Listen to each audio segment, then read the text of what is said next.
আসসালামু আলাইকুম প্রিয় দর্শক, দূরের এবং কাছে, দেশ বা দেশের বাইরে যে যেখান থেকে আমার এই রান্নার ভিডিওটি দেখছেন, আশা করছি আপনারা সকলেই অনেক অনেক ভালো আছেন। বরাবরের মতো আজকেও হাজির হয়ে গেছি আরও একটি মজাদার সহজ রেসিপি নিয়ে।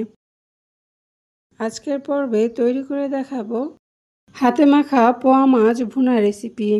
চলুন দেখে নিই রেসিপিটি। প্রথমে 3টি পোয়া মাছ কেটে টুকরো করে ধুয়ে পরিষ্কার করে নিয়েছি লবণ ও লেবু দিয়ে।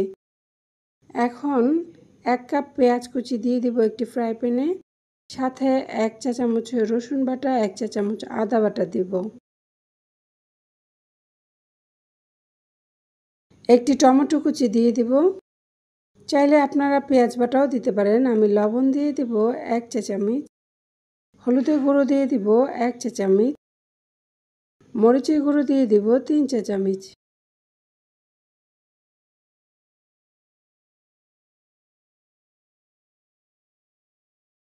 জিরা গুঁড়ো দিয়ে দিব 1 চা চামচ, সরিষার তেল দিয়ে দিব 3 টেবিল চামচের মতো। সবগুলো মশলা আমি একসাথে মেখে নিব।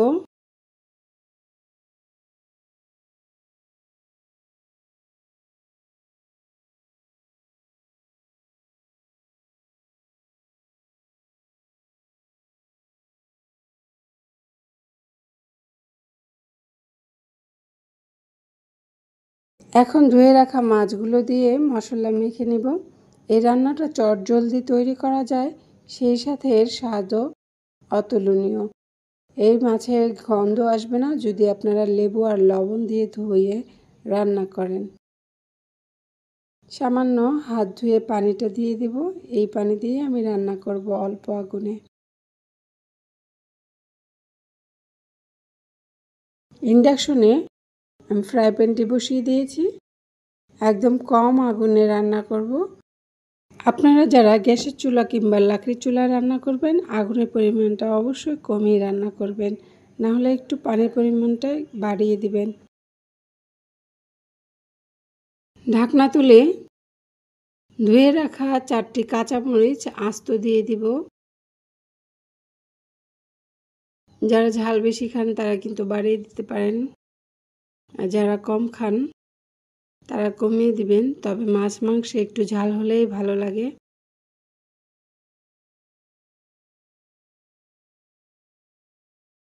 খুব সাবধানতাবশত মাছগুলো উল্টে দিবেন।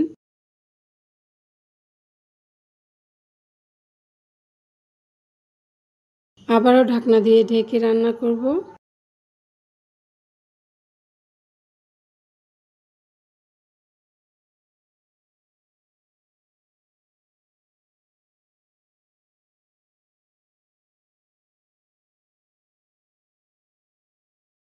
বারবার খুব আলতো করে মাছগুলো নেড়ে দিবেন, যাতে করে মাছগুলো দুপাশ থেকে রান্না করা হয়।